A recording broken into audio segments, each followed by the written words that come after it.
பெரியாருடைய வழியிலே, அண்ணாவினுடைய வழியிலே இந்த அரசை நடத்துகிறோம் என்று முழங்குகிற, சொல்லுகிற, பறைசாற்றுகிற, அற அடிப்படையிலே ஆட்சியை நடத்துகிற திராவிட முன்னேற்ற கழகத்துடைய தலைவர், தமிழகத்துடைய முதல்வர் ஸ்டாலின் அவர்களுடைய அந்த ஆட்சியிலே நாம் கோரிக்கை வைப்பது, அதிமுகவில் இருந்து நாங்கள் ஒரு மாறுபட்ட அற அடிப்படையிலான ஆட்சியை நாங்கள் நடத்துகிறோம் என்று சொன்னால், நீங்கள் செய்ய வேண்டிய முதல் காரியம் 7 தமிழர்கள் உட்பட முஸ்லீம் சிறைவாசிகள் அத்தனை பேரையும் முதல் கையெழுத்திலேயே நீங்கள் விடுதலை செய்திருக்க வேண்டும் என்று உங்களிடத்திலே நான் சுட்டிக்காட்ட ஆசைப்படுகிறேன். ஏனென்று கேட்டால், இந்த நாட்டிலே மிகப்பெரிய சிக்கலை உருவாக்கிய வழக்குகளில் ஒன்றாக, விடுதலைகளில் ஒன்றாக, அரசியலமைப்பு சாசன சட்டம் தந்த உரிமைகளை மறுக்கின்ற ஒன்றாக இந்த வழக்குகள் மாறி போயிருக்கிறது. கடந்த அதிமுக அரசு உண்மையிலேயே ஒரு அற அடிப்படையிலான அரசாக இருந்தால் இந்த 7 தமிழருடைய விடுதலையை சட்டமன்றத்தில் தீர்மானமாக நிறைவேற்றிய பின்பாக அதனை சாதித்து காட்டியிருக்க முடியும். ஆனால் அவர்கள் கவர்னருக்கு அஞ்சி, பாஜகவினுடைய தலைமைக்கு அஞ்சி, அவர்கள் அந்த விடுதலையை சட்ட அடிப்படையிலே நாங்கள் தள்ளி போடுகின்றோம் என்று சொல்லி இன்றைக்கு 10 வருட காலத்தை தள்ளி போட்டு விட்டார்கள். ஆனால் நீங்கள் இப்பொழுது அதிலிருந்தெல்லாம் ஒரு மாறுபட்ட அரசு என்று சொன்னால், நீங்கள் 161 அரசியலமைப்பு சட்டம் வழங்குகின்ற உரிமையின்படி மாநில அரசு எந்த ஆளுநரையும் இந்த ஜனாதிபதியையும் ஆலோசிக்காமல் விடுதலை செய்யலாம் என்று சொல்லுகிற அந்த இறையாண்மையை நீங்கள் பயன்படுத்திட வேண்டும். முஸ்லீம் சிறைவாசிகளுடைய விடுதலையை நீங்கள் சாத்தியப்படுத்திட வேண்டும். அவர்களுக்கு இருக்கிற பரோல் சிக்கல்களை நீங்கள் விடுவித்து விட வேண்டும். 7 தமிழர்களை நீங்கள் விடுதலை செய்திட வேண்டும் என்று சொல்லி தமிழகத்தினுடைய சட்டத்துறை அமைச்சர் மரியாதைக்குரிய மாண்புமிகு ரகுபதி அவர்களை சந்தித்து நான் கோரிக்கை விடுத்தேன். எனவே எதனை நீங்கள் இந்த அரசு தடையாக சொன்னதோ, 161 படி ஒரு மாநில அரசு விடுதலை செய்ய இயலாது, அது இப்பொழுது ஜனாதிபதிக்கு சென்று விட்டது என்று சொல்லி எந்த சட்ட நுணுக்கத்தை தடையாக சுட்டிக்காட்டியதோ, அது தடைப்படுத்த முடியாது, தடை செய்ய இயலாது என்று சொல்லி உச்சநீதிமன்றம் சமீபத்திலே தான் அதற்கான ஒரு தீர்ப்பினை வழங்கியிருக்கிறது என்று சொன்னால், நீதிமன்றத்துடைய கதவுகள் மட்டுமல்ல, சிறை கதவுகளும் கூட இப்பொழுது திறந்தே இருக்கிறது. நீங்கள் முஸ்லீம் சிறைவாசிகள் 41 பேரையும் 7 தமிழர்களையும் ஏறத்தாழ 48 பேரையும் விடுதலை செய்வதற்கான எந்த சட்ட சிக்கல்களும் இல்லை. அந்த ஜனநாயக பூர்வமான அனுமதியை மறுத்ததனுடைய பழி தமிழக அரசின் மீது விழக்கூடிய வாய்ப்புகள் இருக்கிறது. எனவே எப்பொழுது ஒரு நீதிமன்றம் தீர்ப்பளித்து விட்டதோ அன்றைய தினமே, அடுத்த நிமிடமே அவர்களை சிறையில் இருந்து விடுதலை செய்திருக்க வேண்டும். நீங்கள் யாருக்கு அச்சப்படுகின்றீர்கள், எங்கிருந்து விமர்சனம் வரும் என்று நீங்கள் அச்சப்படுகின்றீர்கள் என்று எங்களுக்கு தெரியவில்லை. 69% வாக்குகளை தமிழகத்துடைய சிறுபான்மை மக்கள் திராவிட முன்னேற்ற கழகத்துடைய கூட்டணிக்கு வழங்கியிருக்கின்றார்கள் என்ற புள்ளி விவரம் தமிழ்நாட்டில் வேற எந்த சமூக மக்களும் இத்தனை வாக்குகளை வழங்கவில்லை, இத்தனை சதவீத வாக்குகளை வழங்கவில்லை என்கின்ற அளவிற்கு பெருவாரியாக வாக்குகளை அள்ளி இறைத்திருக்கிறார்களே, அவர்களுக்கு திராவிட முன்னேற்ற கழக அரசு வழங்குகின்ற சலுகை என்ன? சலுகை அல்ல, நீங்கள் அவர்களுக்கு வழங்குகின்ற மறுபடி என்ன, உபகாரம் என்ன, உதவி என்ன என்று கேட்பதற்கு எங்களுக்கு கடமை இருக்கிறது என்பதாக நான் நினைக்கிறேன். எனவே உடனடியாக தமிழக அரசு அவர்களை விடுதலை செய்தே தீர வேண்டும் என்கின்ற வலுவான கோரிக்கையை நாங்கள் இன்றைக்கு தமிழக அரசுக்கு நாங்கள் வைப்பதற்கு கடமைப்பட்டிருக்கின்றோம். காலம் கனிந்திருக்கிறது, சட்ட அடிப்படையிலான அந்த தடைகளும் நீங்கி இருக்கிறது.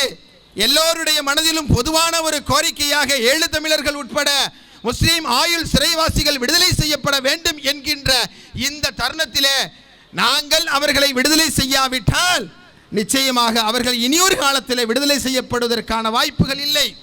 எனவே நவ்வார் நெவர் என்று சொல்வதை போல இப்பொழுது இல்லாவிட்டால் எப்பொழுதும் இது நடக்காது என்கின்ற ரீதியில் எங்களது போராட்டத்தை கொஞ்சம் கொஞ்சமாக தமிழகத்துடைய சட்டமன்றத்தை நோக்கி நாங்கள் நகர்த்த வேண்டிய நிலையில் இருக்கிறோம் என்பதை தமிழக அரசு புரிந்து கொள்ளட்டும் என்று இந்த தருணத்திலே நான் சுட்டிக்காட்ட கடமைப்பட்டிருக்கிறேன். எனவே ரோட்டில் நின்று போராட்டம் நடத்தி கொண்டிருக்கிறோம். இனிமேல் சட்டமன்றத்திற்கு உள் சென்று போராட்டம் நடத்துகின்ற நிலையை தமிழக அரசு ஏற்படுத்திவிடக் கூடாது என்பதை நான் சுட்டிக்காட்ட கடமைப்பட்டிருக்கின்றேன். அதோடு புதிதாக பொறுப்பேற்றிருக்கிற திராவிட முன்னேற்ற கழகத்திற்கு 3 விதமான கடமைகள் இருக்கிறது என்பதாக நினைக்கின்றேன். ஏற்கனவே நான் சொன்னது போல 7 தமிழர்கள் உட்பட முஸ்லீம் சிறைவாசிகளை விடுதலை செய்வது ஒன்று. இரண்டாவதாக நான் சொல்ல வருவது, இப்பொழுது நாம் அனைவரும் சிறையில் இருப்பவர்களை வெளியிலே கொண்டு வருவதற்காக நாம் போராடி கொண்டிருக்கிறோம். இன்னொரு பக்கம் சிறையில் முஸ்லீம் இளைஞர்களை தள்ளுவதற்கான நடவடிக்கை நடந்து கொண்டிருக்கிறது. அதனை தடுக்க வேண்டிய கடமை திமுகவினுடைய அரசுக்கு இருக்கிறது என்று நான் சுட்டிக்காட்ட கடமைப்பட்டிருக்கின்றேன். எதை வைத்து சுட்டிக்காட்ட கடமைப்பட்டிருக்கின்றேன்?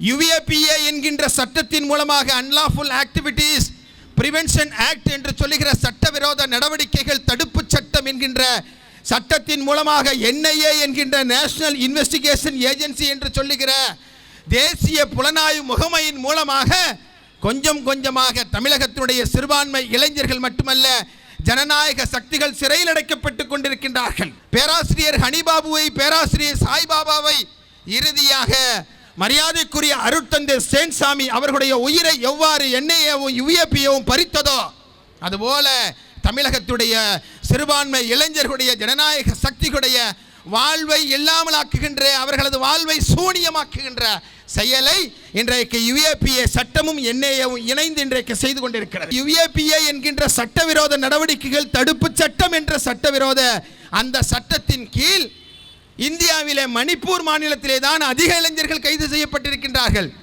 ஆக மணிப்பூர் என்று சொல்கிறோம், அது நார்த் ஈஸ்ட், ஏதாவது உல்ஃபாவுடைய பிரச்சனை இருக்க வாய்ப்பு இருக்கு என்று நாம் நினைத்துக் கொள்ளலாம். அடுத்த இடத்துல தான் தமிழ்நாடு இருக்கிறது. அடுத்த இடத்தில் தமிழ்நாடு இருக்கிறது. ஏறத்தாழ 270 வழக்குகள் ஓராண்டில் மட்டும் பதிவு செய்யப்பட்டிருக்கிறது. 305 இளைஞர்கள் அதிலே கைது செய்யப்பட்டு இன்றைக்கு வரை சிறையில் அடைக்கப்பட்டிருக்கின்றார்கள் என்று சொன்னால் தமிழ்நாடு எங்கே போயிட்டு இருக்குது?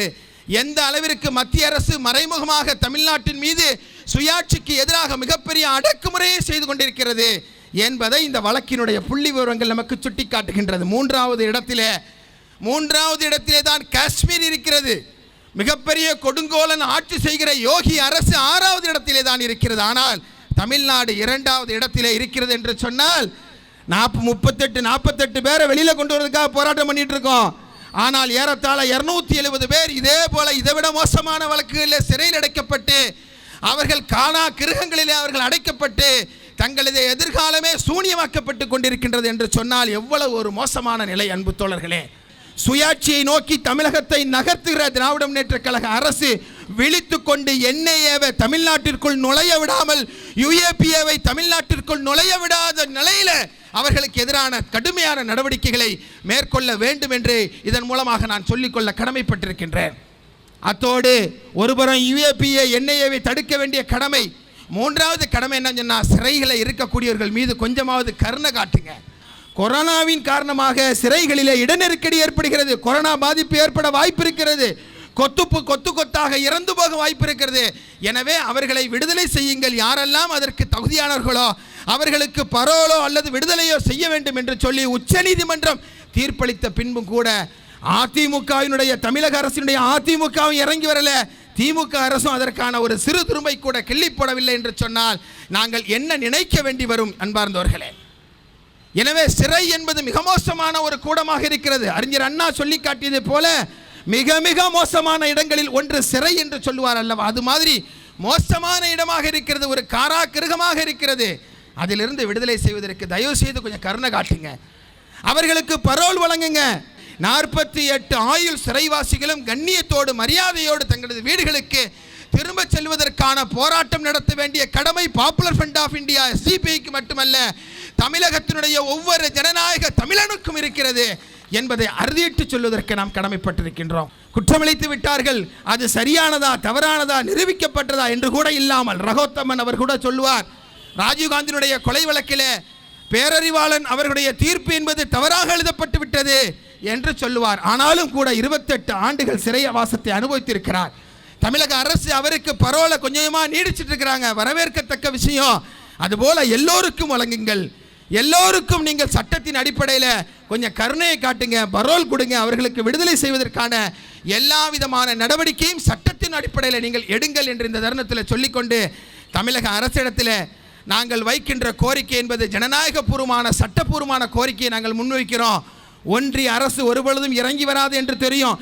அந்த ஒன்றிய அரசினுடைய பிரதிநிதியான கவர்னருடைய கரங்களிலே இந்த 48 பேர் தமிழர்களுடைய விடுதலை அவருடைய கரங்களில் இருக்கின்றது என்று சொன்னால் அதை உடைத்து எறிந்து சிறைகளில் இருந்து இந்த 48 பேரையும் வெளியில் அனுப்ப வேண்டிய கடமை திராவிட முன்னேற்றக் கழக அரசிற்கு இருக்கிறது என்பதை மீண்டும் ஒரு முறை சுட்டிக்காட்டி வாய்ப்புக்கு நன்றி கூறி மிக அற்புதமான நிகழ்வை சரியான பொருத்தமான நேரத்தில் ஏற்பாடு செய்த பாப்புலர் ஃப்ரண்ட் ஆஃப் இந்தியாவினுடைய நிர்வாகிகளுக்கு என்னுடைய நெஞ்சார்ந்த நன்றியினை வாழ்த்துக்களை தெரிவித்துக் கொண்டு வாய்ப்புக்கு நன்றி கூறி விடைபெறுகின்றேன். நன்றி.